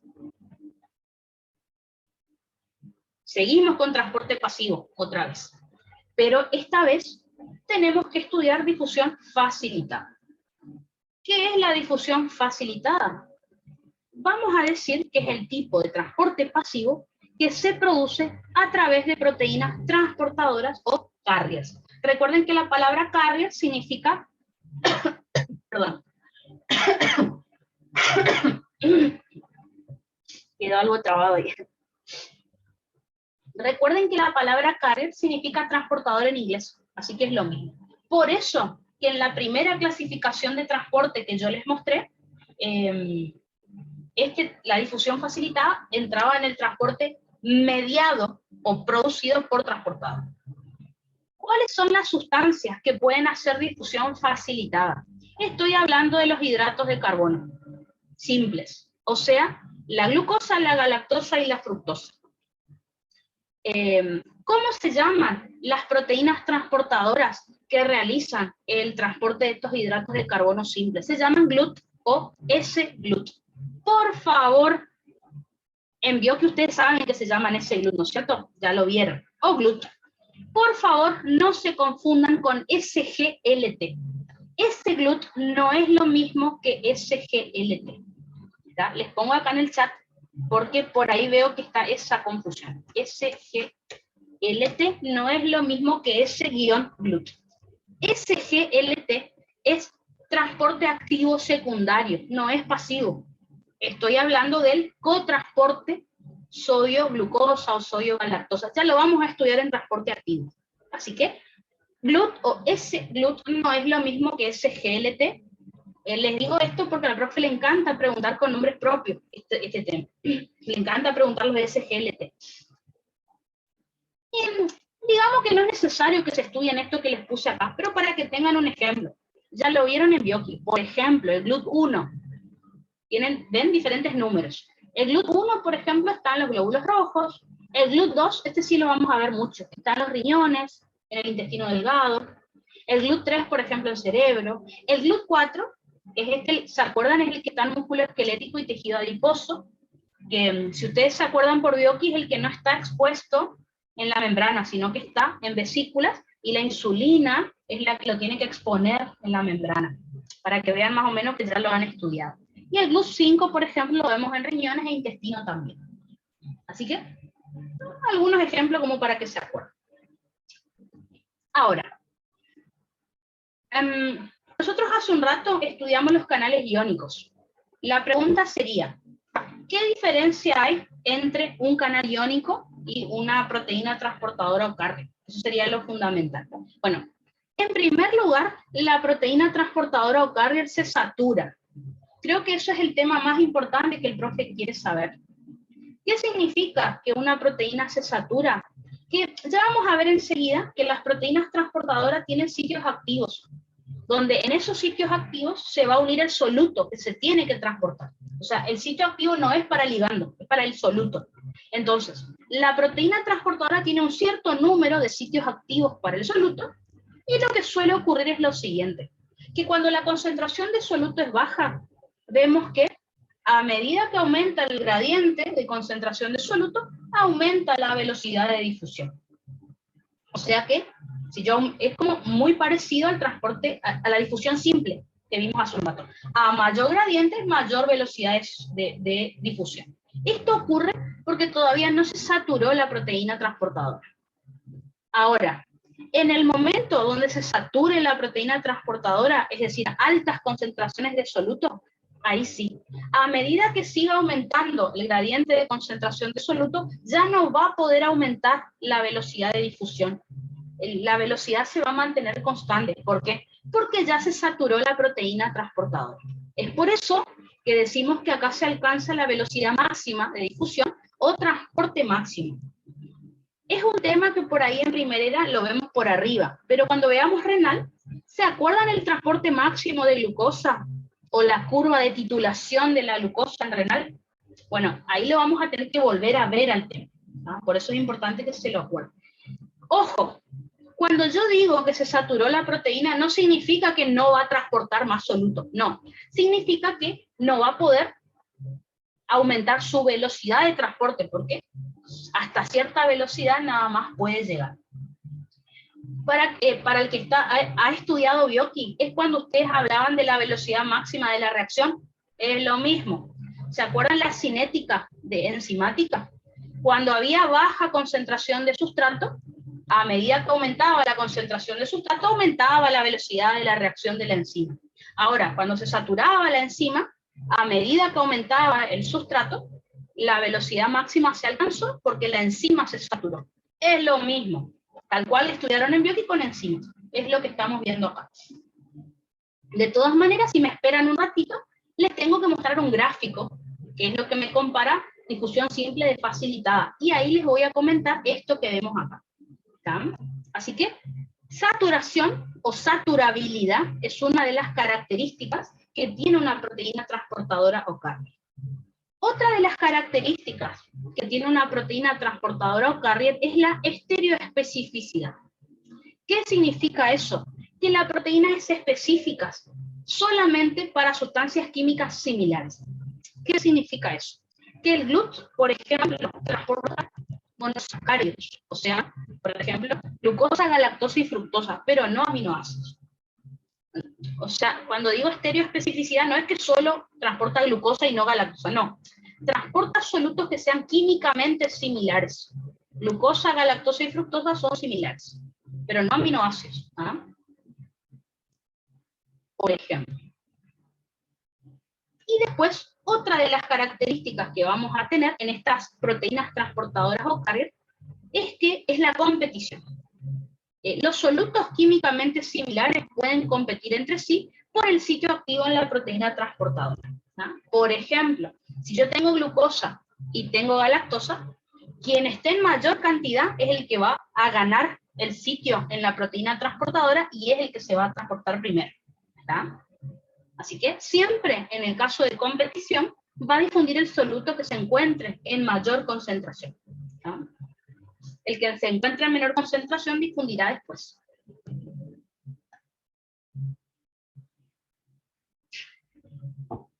Entonces, ¿cómo es el mecanismo de la difusión facilitada de glucosa, por ejemplo, o de galactosa o de fructosa, el que ustedes quieran? La teoría que me explica esto se llama teoría del ping-pong. Yo diría que en realidad es del pong-ping, por el orden en el que van, en el que son los estados de la proteína, pero bueno, así se llama. La verdad es que es bastante fácil lo que tienen que explicar. ¿Ah? Entonces, vamos a suponer que mis manos son esta proteína transportadora o carrier que me va a transportar glucosa. ¿Tá? La proteína transportadora o carrier, el GLUT, va a estar en esta posición. Vamos a suponer, por ejemplo, que acá está el LEC y de este lado de mis manos está el LIC. Entonces, la proteína tiene esta disposición. Vamos a suponer que acá las palmas de mis manos son los sitios activos. ¿Ah? En este momento los sitios activos están vacíos. ¿Ah? Y la proteína está en esta posición, se llama la forma PONG. Se llama PONG primero. ¿Ah? Cuando tiene los sitios activos vacíos y está abierta hacia un lado de la membrana.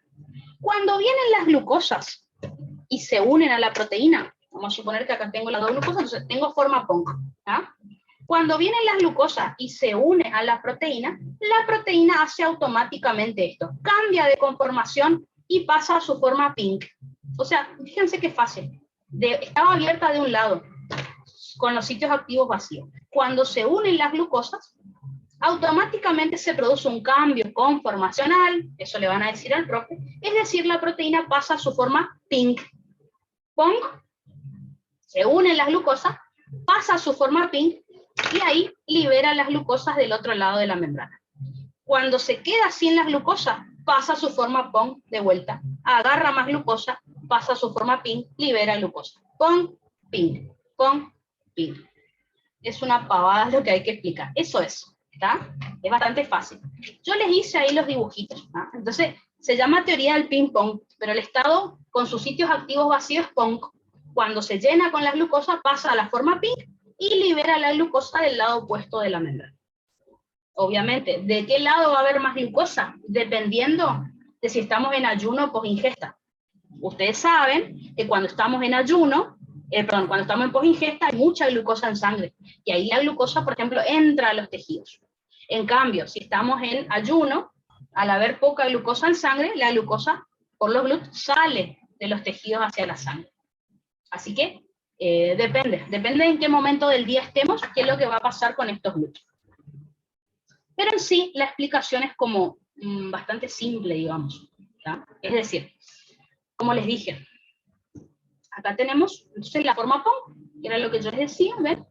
En la forma PONG, de un lado de la membrana va a estar abierta la proteína, ahí viene la glucosa, se une a los sitios activos, y automáticamente la proteína cambia su conformación y pasa a la forma pink. Ahí pierde afinidad por la glucosa y la libera del otro lado de la membrana. Vuelve a pasar a su forma PONG de vuelta, y así sucesivamente. ¿Ah? A ver.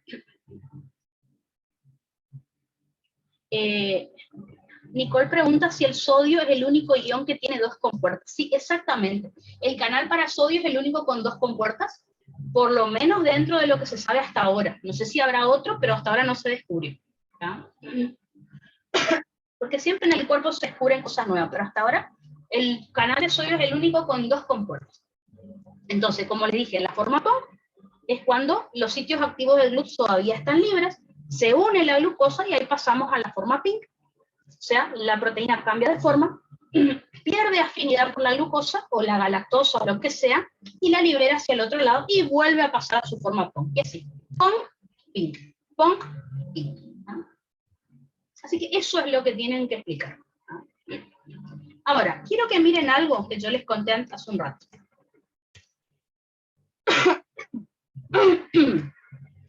Si ustedes recuerdan, cuando hablamos de difusión simple, yo les dije que el único factor que me modifica la velocidad de difusión simple es el gradiente de concentración de soluto. Difusión simple. El único era el gradiente. A mayor gradiente, mayor velocidad de difusión. A menor gradiente, menor velocidad de difusión. En cambio, fíjense si hago la misma pregunta ahora que estamos en difusión facilitada. La misma pregunta. ¿Cuáles son los factores determinantes o los factores que modifican la velocidad de difusión facilitada? Fíjense que no es solo el gradiente. Obvio, el gradiente es el más importante, pero si se fijan hay 2 más. Entonces, el gradiente es el primer factor, el más importante, es decir, como les dije anteriormente, la velocidad de difusión es directamente proporcional al gradiente de concentración de soluto. A mayor gradiente, mayor velocidad de difusión. A menor gradiente, menor velocidad de difusión. ¿Ya? Pero hasta que se satura la proteína transportadora. Hasta que se satura. ¿Por qué? Porque va a llegar un momento en donde si se satura la proteína, a mayor gradiente no voy a poder seguir aumentando la velocidad de difusión. Se va a mantener constante. Así que acá sí hay otro factor. Entonces, el gradiente es el principal factor, obviamente, para que haya transporte, pero hasta que se satura la proteína transportadora, donde ahí vamos a entrar en una meseta, porque se alcanzó la velocidad máxima de difusión, o también llamado transporte máximo. Y por último, la competición. O sea, hay sustancias que pueden competir con el soluto e inhibir su difusión. Así que son 3 factores acá, no 1. Bueno. Con esto entonces estudiamos todo lo que tienen que saber de transporte pasivo, difusión simple y difusión facilitada.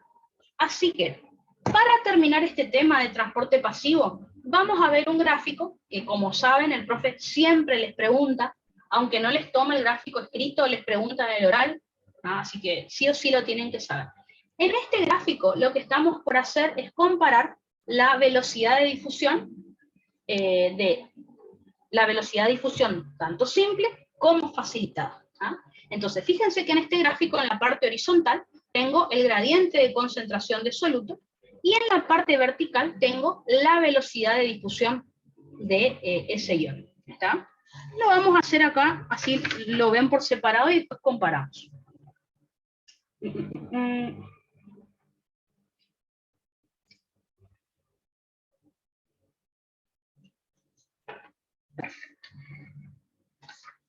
Entonces, prendo la luz.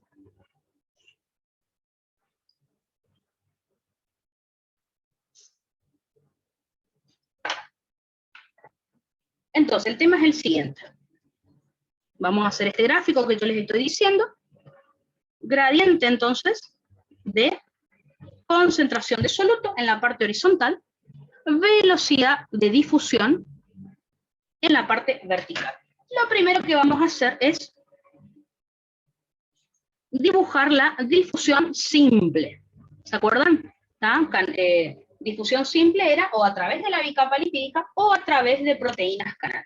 Entonces, si yo tengo que dibujar la difusión simple, la velocidad de difusión, recuerden, el único factor que me importaba era el gradiente de concentración de soluto. Por lo tanto, esperen que busco mi regla. Acá. Por lo tanto, vamos a decir que a mayor gradiente, mayor velocidad de difusión. Siempre, infinito. No hay otro factor. Así que, por lo tanto, yo puedo dibujar lo siguiente. ¿Ven? Y yo podría seguir con este gráfico, infinito. Por eso les puse ahí en el pizarrón, infinito. A mayor gradiente, mayor velocidad de difusión. Fíjense, no es necesario que dibujen esto en el apunte, es para que lo sepan. Por ejemplo, si yo tengo este gradiente, el gradiente 1, voy a unir con línea de punto hasta acá, y después me desplazo hacia la parte vertical. Fíjense, obtengo la velocidad 1 de difusión. Con este gradiente, esta velocidad. Fíjense ahora, vamos a aumentar el gradiente, como les dije recién. Gradiente 2, vamos a ponerle así. A mayor gradiente, ¿qué habrá pasado con la velocidad de difusión? Fíjense, me desplazo hacia la curva y luego hacia la velocidad de difusión. Fíjense cómo aumentó la velocidad de difusión. Y así podríamos seguir, hacer un montón de estos gradientes. Siempre a mayor gradiente, mayor velocidad de difusión, simple, porque era el único factor que nos interesaba. ¿Está? ¿Se va a saturar la proteína? No, no hay saturación ni de la bicapa lipídica ni de la proteína canal. Así que siempre que el canal esté abierto, va a haber esto, todo el gradiente. Ahora, ¿quedó claro eso? No hay saturación, no hay transporte máximo ni nada parecido. Les voy a dibujar ahora la difusión facilitada. Si dibujamos, esperen 2 segunditos que borro esto acá, que no nos interesa, era para que tengan en cuenta nada más.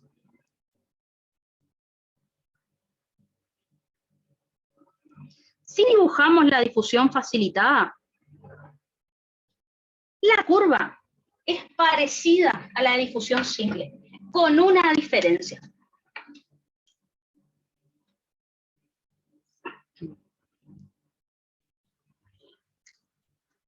Miren, no terminé la curva, pero miren hasta ahí.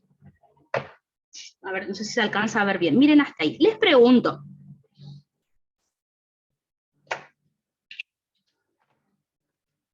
¿Cuál de las dos curvas tiene mayor velocidad de difusión? ¿Qué me contestarían a eso? Es pregunta de examen. A baja concentración de soluto, ¿cuál de los dos tipos de difusión es más rápido? ¿La difusión simple o la facilitada? No es necesario estudiar nada. Con que ustedes miren el gráfico se van a dar cuenta. Les pongo acá para que tengan una idea. Entonces, a baja concentración, a bajo gradiente, ¿cuál será más rápido? Les muestro y se van a dar cuenta. Miremos acá. Con este gradiente, volvamos a dibujar el gradiente 1. Con este gradiente, fíjense, esta es la velocidad de difusión simple. Miren, esta. Hagamos lo mismo, pero con la facilitada. Del gradiente me desplazo hacia la curva de difusión facilitada. Miren cuál es la velocidad. ¿Ven? Entonces, a baja concentración de soluto, ¿cuál de las dos tipos de transporte es más rápido? La difusión facilitada es más rápida que la difusión simple. Con el mismo gradiente, fíjense, esta tiene una velocidad más alta. A baja concentración de soluto, esto puede cambiar si aumentamos la cantidad de soluto y ya les muestro por qué. ¿Tá? Preguntas de examen que es importante que sepan. ¿Tá? Perfecto, justo Enrique me dice la facilitada. Exactamente. No es necesario que marquen esto en el gráfico, yo les muestro para que sepan el por qué le digo esto. ¿Tá? Ahora, a medida que se vuelve alta la concentración de soluto, quien se vuelve más rápida es la difusión simple. ¿Por qué? Y porque la difusión facilitada llega hasta un cierto punto donde se satura la proteína y alcanza su velocidad máxima. Así que continúo con la curva de difusión facilitada. Fíjense, va a llegar un momento entonces en donde en este punto se satura la proteína transportadora, ¿ven? Por eso llego a una meseta. Alcanzo la velocidad máxima de difusión o el transporte máximo. Entonces, pregunto, a altas concentraciones de soluto, ¿cuál de las dos difusiones tiene mayor velocidad? La difusión simple. ¿Por qué? Porque la difusión simple puede seguir aumentando, infinito, de velocidad. Sigue aumentando. A mayor concentración de solutos, mayor velocidad de difusión simple. En cambio, la difusión facilitada alcanza un transporte máximo y más velocidad que esa no puede tener. ¿Está? Entonces, a baja, vuelvo a repetir para que les quede en conclusión. A baja concentración de soluto, la difusión facilitada es más rápida que la simple. A altas concentraciones de soluto, la difusión simple es más alta que la velocidad de difusión simple es más alta que la facilitada. Porque la facilitada, las proteínas, una de sus características es que se saturan. ¿Tá? Otra cosa que pueden explicar acá. En toda la curva de difusión simple, recuerden, a mayor gradiente, mayor velocidad de difusión. En cambio, en la curva de difusión facilitada tienen que explicar dos cosas. La primera parte de la curva es como esta, ¿no es cierto? A mayor gradiente, mayor difusión. Pero una vez que se satura la proteína, van a decir que a mayor gradiente, la velocidad de difusión se mantiene constante. Porque tiene dos partes la curva. ¿Tá? Necesito saber si me entendieron lo que les dije. Porque esto, aparte de que es una pregunta muy de primerera, que seguro les va a tocar en el oral, también les permite entender, por ejemplo, por qué un paciente que tiene diabetes tiene glucosuria. En renal, por ejemplo, hablaremos del transporte máximo de glucosa. Y es esto que estuvimos charlando acá. Es lo que tienen que tener en cuenta. Perfecto, entonces.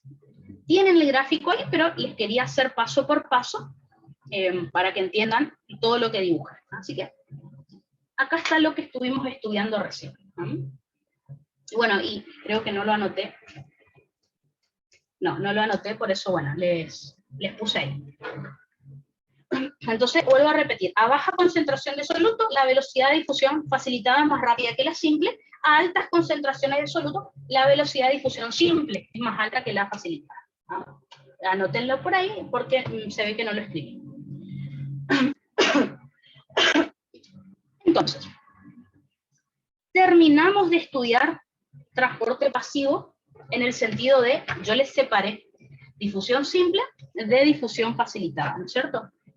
Antes de seguir, una pregunta que siempre hace el profe, yo les quería explicar todo el tema antes de hablarle de esto, yo lo escribí acá, si se fijan, no, en la clase anterior, esperen que busco, acá, acá. Cuando hablamos de energía cinética al comienzo del transporte, ¿vieron que yo escribí acá? Puse, puede haber transporte pasivo, o sea, difusión simple, sin la presencia de membrana plasmática. Entonces, ¿es necesaria la membrana plasmática para que exista el transporte? No, obviamente, depende de qué transporte estemos hablando. El transporte pasivo, o sea, la difusión simple, puede ocurrir sin membrana, porque lo único que necesito es el gradiente, por algo yo les dije eso. Les pongo un ejemplo re fácil, si quieren lo buscan en YouTube y ahí como que les va a quedar más claro. Imagínense ustedes que tienen un vaso de agua, y a ese vaso de agua, ustedes le colocan un poco de jugo, por ejemplo, vaso solo de agua, y le colocan unas gotas de tinta o unas gotas de jugo. Ustedes van a ver que cuando la tinta cae en ese vaso de agua, se va a empezar a mover. ¿Por qué? Si se fijan, la tinta o el jugo, lo que ustedes coloquen ahí en ese vaso con agua, se empieza a mover desde el lugar donde hay más tinta o más jugo al lugar donde solo hay agua, o sea, donde no hay jugo, donde no hay tinta. Eso es un ejemplo de difusión simple. ¿Necesité membrana plasmática? No. Solamente existió el gradiente, es decir, cuando yo coloqué las gotas de tinta en el agua, la tinta se está moviendo, o sea, tiene energía cinética, y se va a mover de un lugar donde está esa tinta a un lugar donde no hay tinta, o sea, donde solo hay agua. O sea, es un ejemplo de difusión simple. Fíjense qué fácil. Y es algo que el profe siempre le gusta preguntar. ¿Es necesario que haya membrana plasmática para que haya transporte de soluto? No. El transporte pasivo, difusión simple, puede ocurrir sin necesidad de membrana plasmática. Obviamente lo explicamos con membrana porque ocurre en el cuerpo, pero puede ocurrir sin, ¿no? Así que tengan en cuenta eso. Busquen en YouTube difusión simple de tinta o algo así, y ahí se ve como la tinta se va. Y lo han visto, si han volcado jugo o tinta en algún recipiente, se dieron cuenta que pasa eso. Eso es difusión simple, fíjense que es fácil. ¿Dónde quedamos? Acá. Bueno, ahora, para cerrar el tema de transporte pasivo, Si hablo del transporte pasivo en general, sin hablar de difusión simple o facilitada, hay una ley que me permite explicar todos los factores que me modifican la velocidad de difusión. No importa si es simple o facilitada. Si hablamos de transporte pasivo en general o difusión, que es lo mismo, ¿cuáles son los factores que me modifican la velocidad de difusión de cualquier soluto? Esto lo puedo saber mediante la ley de Fick de la difusión. Por favor, no se confundan con el principio de Fick. El principio de Fick es una fórmula que me sirve para calcular gasto cardíaco o para otras cosas. Esto es la ley de Fick. Si ustedes aprenden esto ahora, cuando estemos en respiratorio, en segunda era, les voy a volver a explicar, pero sobre respiratorio, es lo mismo. ¿Qué me dice esta ley de Fick de la difusión? Me dice que la difusión de un soluto es directamente proporcional al gradiente de concentración de soluto por el área y el coeficiente de difusión del soluto. Y es inversamente proporcional al grosor o espesor de la barrera de intercambio o de la membrana plasmática. Con esta fórmula, entonces, ustedes se van a acordar. Un dato que siempre les pido que se acuerden, cada vez que yo les dé una fórmula, y la fórmula es una división, para que ustedes no se olviden, todo lo que está encima de la barra de división siempre es directamente proporcional. Para que no se olviden, porque si no se están memorizando cosas que se van a olvidar.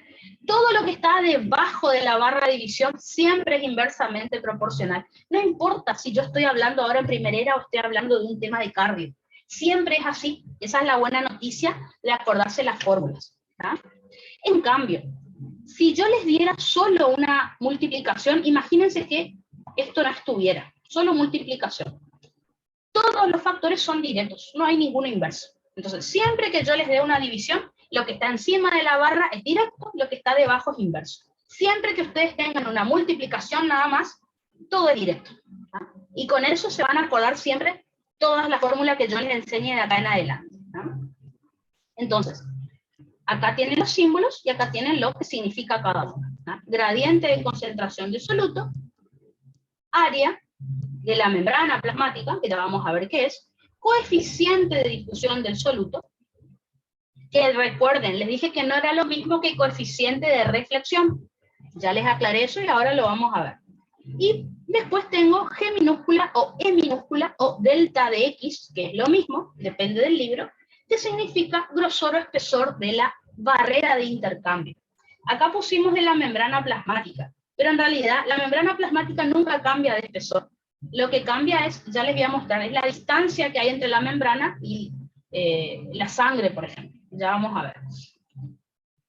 Entonces, empecemos por el primer factor, que es delta de C, que significa gradiente de concentración de soluto o gradiente químico. Ya saben esto, lo que pasa es que sin la ley de Fick ya lo habíamos explicado. Recuerden que el gradiente dijimos que era la diferencia de concentración de soluto a ambos lados de la membrana, y fíjense que lo que les dije también se cumple acá.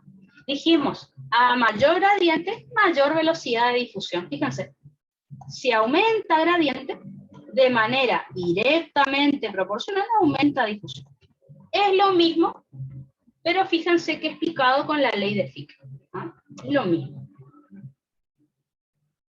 Así que es otra manera de repetir lo que ya dijimos. Fíjense, si aumenta gradiente, aumenta velocidad de difusión. Si disminuye gradiente, disminuye de velocidad de difusión. Obviamente tengan en cuenta lo que dijimos de las proteínas transportadoras que se pueden saturar. Así que casi siempre va a ser así.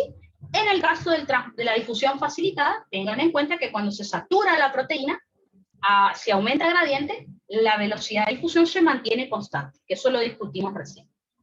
¿Qué es lo que quiere que el profe que ustedes expliquen cuando estén hablando de este tema? Ejemplos de situaciones donde se altere el gradiente. Vamos a poner un ejemplo. Recuerden que si aumenta el gradiente, como les dije hace un rato, aumenta la velocidad de difusión.